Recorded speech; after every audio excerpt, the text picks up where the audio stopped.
인도의 이코노믹 타임즈는 18일 삼성전자가 향후 5년간 400억 달러 이상어치의 스마트폰을 인도에서 생산하게 될 것이라고 했습니다. 여기서 중요한 것은 베트남의 생산 공장을 인도로 이전해 올 것으로 보인다고 밝힌 것입니다. 국내에서는 감염병 사태에서 한국에 대한 어이없는 대처로 인해 베트남에 대한 감정이 안 좋아졌고 안정적인 생산기지로 신뢰성을 잃고 있어 삼성의 공장이 베트남에서 인도를 향해 갈 수 있다는 소식은 굉장히 주목되고 있습니다. 이 언론은 삼성이 향후 5년 동안 만들 수 있는 스마트폰 추정치를 인도 당국에 제출했다면서 인도에서 제조된 휴대전화는 대부분 인도 밖으로 수출될 것이라고 했습니다. 실제로 삼성전자는 인도 현지에서 스마트폰 생산량을 늘리려고 하는 것으로 확인되고 있습니다. 삼성전자는 중국에서 사드 보복 이후 시장에서 강제로 밀려났고 베트남에서도 위기 상황에서 불안정성을 보여줬기에 인도로 공장을 옮기는 것을 적극적으로 검토하고 있는 것으로 보이고 있습니다. 삼성전자는 최근 14억 인구의 인도 휴대폰 시장에 가장 큰 공을 기울이고 있습니다. 삼성전자는 현재 인도 노이다 공장을 통해 연간 약 1억 대 규모의 휴대폰을 생산하고 있습니다. 인도는 삼성전자의 베트남 공장을 인도로 옮겨오기 위해 관세를 줄여주고 경제적 인센티브를 주려하고 있습니다. 만약 삼성이 베트남 생산라인 일부를 이전해 인도 현지 생산량을 늘린다면 14억 인구의 인도 휴대폰 시장에서 점유율을 보다 끌어올릴 수 있다는 분석이 나오고 있습니다.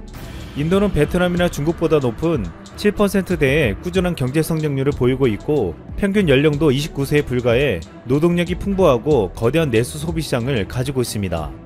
또한 중국과 다르게 수출주도 성장보다 내수 위주 성장을 지향해 선진국 수출 시장 침체에도 크게 위협받지 않습니다. 또한 인도는 베트남과 비슷한 비즈니스 환경을 가지고 있지만 시장 규모가 10배 이상 크고 제조업 평균 임금이 베트남보다 13% 가까이 저렴합니다. 중국에 비하면 인도 제조업 평균 임금은 3분의 1 수준입니다. 이런 상황이 되다 보니 삼성에게는 중국이나 베트남이 아닌 인도가 새로운 생산기지로 떠오르고 가장 중요한 수출 시장이 되고 있는 것입니다. 삼성전자는 지난해 3분기까지만 해도 스마트폰과 피처폰을 합친 인도 휴대폰 시장에서 줄곧 점유율 1위를 달렸습니다. 하지만 저가 물량을 앞세운 중국 제조업체 샤오미가 점차 영향력을 높이며 같은 해 4분기부터 삼성을 1위 자리에서 처음으로 밀어냈습니다. 그런데 최근 저가 공세의 중국을 물리칠 수 있는 절호의 기회가 찾아왔습니다. 최근 인도 중국 간 국경 분쟁으로 인해 인도 내에서 중국 브랜드에 대한 반감이 확대된 것입니다. 중국은 스마트폰과 가전 등에서 저가 공세로 인도 시장을 장악하려 했지만 이번 국경 분쟁으로 인해서 인도 내에서 밀려나고 그 시장은 삼성과 LG 같은 우리 기업들에게 다시 넘어오고 있습니다. 지금 베트남 내에서는 삼성전자를 잃을 것을 우려하고 있습니다. 베트남은 그동안 GDP 30%를 삼성전자에 의존하고 있었지만 벌써부터 한국의 삼성전자의 아성을 무너뜨리겠다는 야심을 드러내고 있습니다. 베트남에서는 베트남판 삼성이라고 불리는 빈그룹 계열사 빈스마트가 지난 7월 놀라운 발표를 했습니다. 우리 손으로 5G 스마트폰을 만들었다고 열광한 것입니다. 이것은 퀄컴과 공동 개발하고 한국 기업들의 부품을 가져다가 만든 것이었지만 스스로 만들어낸 것처럼 자랑스러워했습니다. 빈스마트는 이미 한국산 부품으로 보급형 스마트폰을 만들어 베트남 현지 시장 점유율 18%를 차지하고 있습니다. 삼성전자가 1위, 중국 오포가 2위를 차지하고 있지만 빈스마트는 하반기 신제품을 잇따라 출시해 점유율을 30%까지 높이겠다고 큰소리치고 있습니다. 빈스마트는 스마트폰에서 자신들이 성공 신화를 이뤘다면서 이것을 스마트 TV 등 가전 시장에까지 이어가겠다고 했습니다. 하지만 최첨단 기술이 집약된 스마트 TV 등 가전에서는 한계를 드러내며 낭패를 보고 있습니다. 빈스마트는 스마트 TV를 내놓고 잘 팔리지 않자 판매 가격을 낮추고 고가의 사은품을 증정하며 시장 점유율을 높이기 위해 안간힘을 쓰고 있습니다. 빈스마트가 생산한 스마트 TV V스마트는 949만 동, 하나로 약 48만 5천원, 스마트폰은 239만 동, 하나로 약 12만 2천원이었습니다. 이렇게 저렴한 제품을 빈스마트는 잘 팔리지 않자 이보다 10에서 20% 저렴한 가격에 판매했습니다. 하지만 현지 전문가들은 빈스마트가 고전을 면치 못하고 있는 이유는 가격이 아닌 품질이라고 지적했습니다. 베트남의 스마트 TV는 해상도, 색 재현력 등을 비롯해 제품 디자인과 음향 효과 등에서 떨어진다는 것입니다. 특히 삼성전자 인피니티 스크린의 경우 화면 테두리 두께는 2.3mm로 전면 면적 99%가 화면이었지만 빈스마트가 생산하는 스마트 TV는 TV의 두께만 봐도 삼성이나 LG에 비해 2배 이상 두꺼웠습니다. 하노이에 거주하는 응엔 도안 아잉씨는 비슷한 가격대에도 빈 스마트보다 더 높은 품질의 브랜드가 많다며 굳이 비싼 가전에 대해서 모험을 하고 싶지 않다고 밝혔습니다. 베트남 TV 시장 점유율은 2019년 말 기준 1위 삼성 27.2%, 2위 LG 23.3%, 3위 소니 12.7%였습니다. 베트남에선 최근 현대자동차의 질주가 이어지고 있습니다. 지난 10일 현대차의 베트남 합작법인인 현대탕콩은 도요타를 두르고 1위를 경거히 하고 있다고 보도되며 양사간 격차는 월간 2300년대로 대폭 확대됐으며 누적 판매량도 5136대로 벌어졌다고 했습니다. 또한 기아자동차도 세라토 판매 호조에 힘입어 지난달 2961대를 판매하여 현대차와 도요타에 이어 톱3에 이름을 올렸습니다. 이렇게 현대기아차가 일본차를 밀어내고 베트남 시장을 장악해 가고 있는 것 같지만 여기에서도 베트남의 숨은 야심이 드러나고 있습니다. 빈그룹은 지난해 자동차 제조 자회사 빈페스트를 통해 현대자동차를 뛰어넘겠다고 천명했습니다. 빈그룹의 부엉 회장은 그동안 동남아시아에서 어느 기업도 성공하지 못한 자동차 독립을 하겠다며 최근에도 최첨단 자동차 공장을 짓는데 35억 달러, 한화로 약 4조 1800억 원을 쏟아부었습니다. 부엉 회장은 베트남의 제2의 수출항인 하이펑의 최첨단 스마트 팩토리를 건설하고 현대자동차처럼 머지않아 자동차를 수출하겠다는 야심을 품고 있습니다. 베트남 최초이자 유일한 자동차 제조기업인 빈페스트는 2018년 첫 자동차를 개발하여 올해 1사분기 총 5124대의 자동차를 판매하여 베트남 시장에서 5위에 진입했습니다. 빈페스트는 앞으로 전기 자동차도 시범 양산하고 이를 전세계에 판매할 예정입니다. 그런데 문제는 과거 중국이 한국의 기술을 탈취했듯이 베트남도 이같은 수법을 쓰려는 정황이 포착되고 있다는 것입니다. 지난해 말 베트남 정부와 연관성이 의심되는 해킹 조직이 현대자동차 네트워크에 침투하여 지식재산권 탈취를 시도한 것으로 나타났습니다. 블룸버그 통신은 APT-31로 알려진 베트남 해킹 조직이 최근 2년간 사이버 첩보 활동을 급격히 늘렸다고 보도했습니다. 이들의 핵심 타깃은 글로벌 자동차 산업으로 현대차를 가장한 도메인을 개설해 네트워크에 침투하려고 시도했습니다. 이 베트남 해킹 조직은 현대차뿐만 아니라 BMW와 도요타를 노리기도 했습니다. 베트남 해킹 조직은 중국 해킹 조직이 산업 기밀 유출 시 사용하는 수법을 모방하면서 정교하게 진화해왔다고 했습니다. 베트남 정부는 작년부터 메이크 인 베트남이라는 캠페인 구호를 밀고 있습니다. 10만 개의 첨단 기술을 가진 토종회사를 만들어 2030년까지 IT 분야 세계 30위 안에 오르자는 목표를 내걸었습니다. 하지만 아직까지 자국의 기술로 오토바이 하나 못 만드는 수준이기 때문에 전문가들은 그저 공연불에 그칠 것으로 보고 있습니다. 이 같은 구호를 외치면서 베트남은 한국의 4차 산업 동맹이 되자며 기술을 이전해달라고 말하고 있습니다. 많은 전문가들은 중국처럼 베트남도 견제해야 한다는 목소리를 점점 크게 내고 있습니다. 앞으로 한국의 기술을 이용해 중국처럼 자국의 제품을 만들어 나중에 우리를 위협할 것이라는 것입니다. 삼성전자가 일부 공장을 인도로 옮기려는 움직임도 베트남에 대한 견제 시작으로 보고 있습니다. 한국은 기술 개발과 연구에 더 많이 투자하며 중국과 베트남과 같이 한국을 추격해오는 나라들이 따라올 수 없게 격차를 벌리고 있습니다. 7개 에피소드와 비하인드 방송 등 콘텐츠 9개의 한 달간 누적 조회수가 4천만 회를 넘어섰고 강도 높은 론에서 사용한 이근대의 너 인성에 문제 있어 등의 말들은 인기 있는 유행어가 되고 있습니다. 알려진 바와 같이 이근대이는 과거 소말리아 해역 아덴만에서 해적들을 잡는 데 혁혁한 공을 세웠습니다. 소말리 해적들은 불안한 국내 정세와 열악한 생존 환경 속에서 목숨을 걸고 해적지를 일삼기 때문에 해적을 잡는 작전을 수행하기 위해서는 완벽한 작전 능력과 강인한 정신력이 필요하다고 말하고 있습니다. 여기서 이근대이의 강인한 체력과 담력, 활발한 성격과 외국어 능력 등은 소말리아 해역에서 빛을 발했습니다. 이근대이는 3살 때 미국으로 이주하여 군입대 의무가 면제되는 미국 시민권이 있었습니다. 그는 미국 버지니아 군사대학교를 졸업한 뒤 미군에 입대할 수 있었지만 2007년 한국 해군에 전격 입대했습니다. 모국인 한국을 한시도 잊었던 적이 없을 만큼 한국에 대한 애정이 깊었기 때문이었습니다.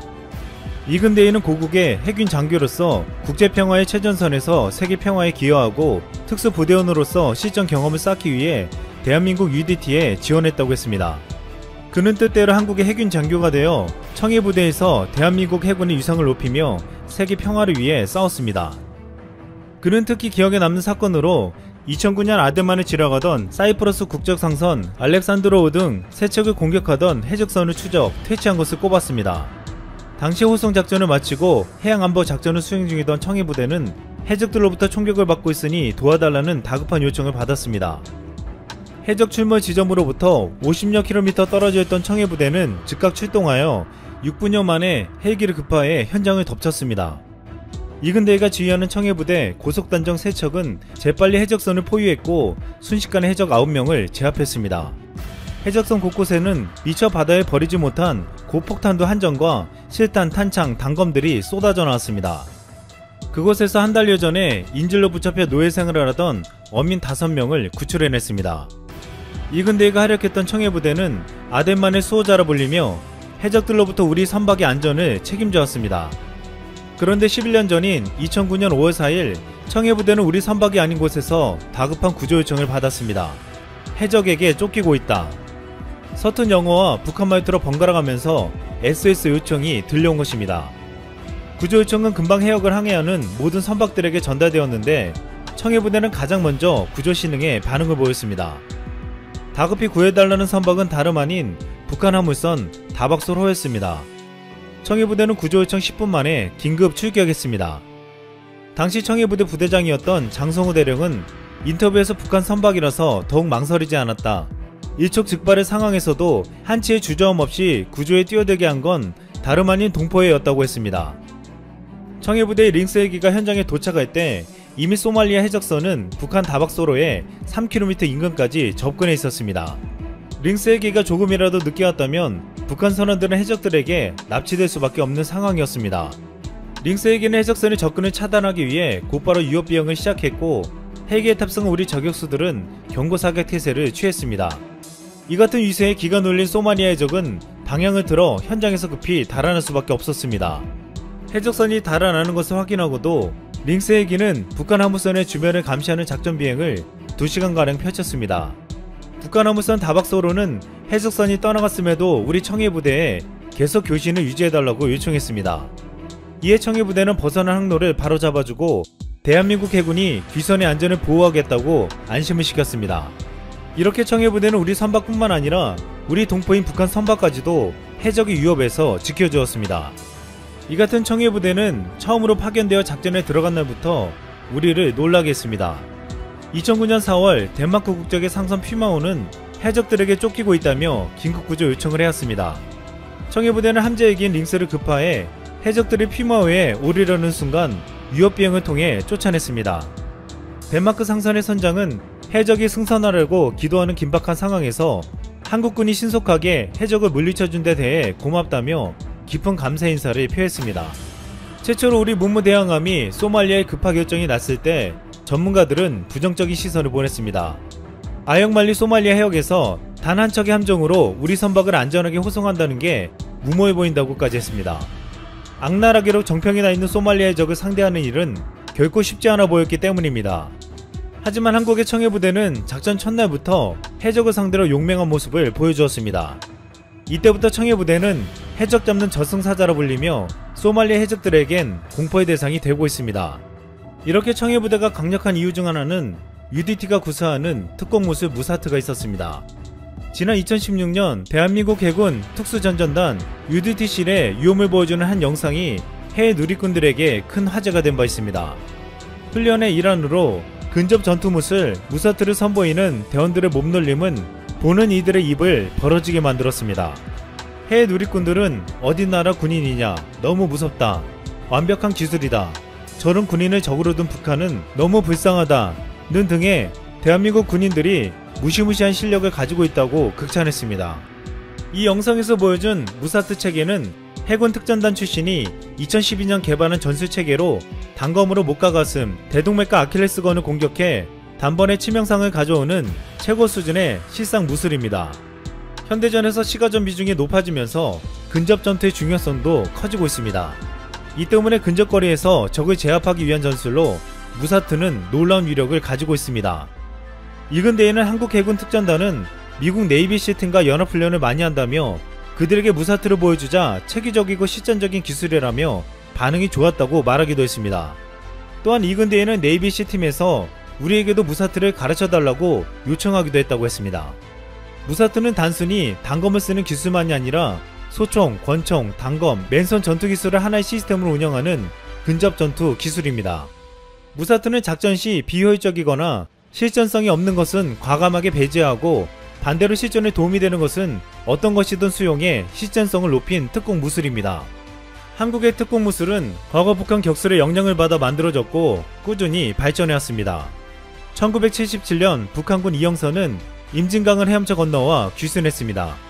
그는 인민군 구사단 직할 경보병 대대 자동소총수로 있었습니다.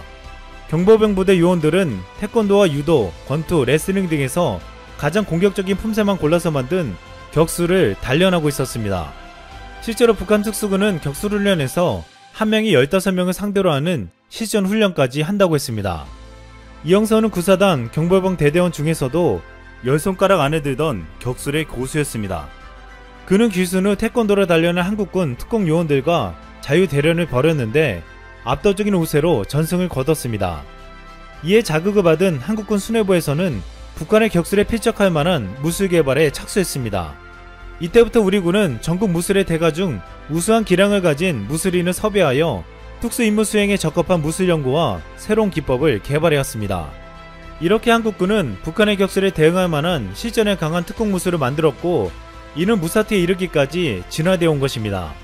무사트는 무시무시한 위력으로 3초면 적을 제압할 수 있다는 말까지 나오게 만들었고 아덴만 작전에서도 무사트는 큰 역할을 해주었습니다. 또한 무사트를 장착한 우리나라의 특수부대 실전 전투력은 세계 최강이라고 말하고 있습니다. 우리가 이렇게 강해진 이유는 오랫동안 북한과 대치하고 있으면서 북한 특수부대 위협을 끊임없이 받아왔기 때문입니다. 과거 청와대 기습 미수 사건과 울진 삼청 무장공비 침투 사건 등을 통해 북한 내 대규모 특수부대의 존재가 알려지면서 우리나라 역시 특수전 부대의 규모를 늘려야 할 필요성이 대두되었습니다. 이에 따라 1969년 8월 18일 육군의 특수전 사령부가 창설되었으며 이후 여단급 부대가 계속해서 추가로 창설되었습니다. 유사시 북한이 특수부대로 대규모 침투를 감행할 경우 한국은 육해공 모든 분야에서 북한의 공격 경로를 차단하고 특수부대를 투입해 고강도 토벌을 진행한다는 계획이었습니다. 이 중에서도 한국의 UDT는 지옥훈련을 거쳐서 탄생한다고 알려지며 놀라운 위력을 지닌다고 평가받고 있습니다. 지옥훈련의 내용은 아래와 같았습니다. 정신력이 약한 훈련병을 도태시키기 위한 1주간 지옥주 훈련은 이 기간 중 잠을 전혀 재우지 않는다. 식사도 고무보트를 머리에 인 채 서서 먹게 하거나 물속에서 해결하도록 한다.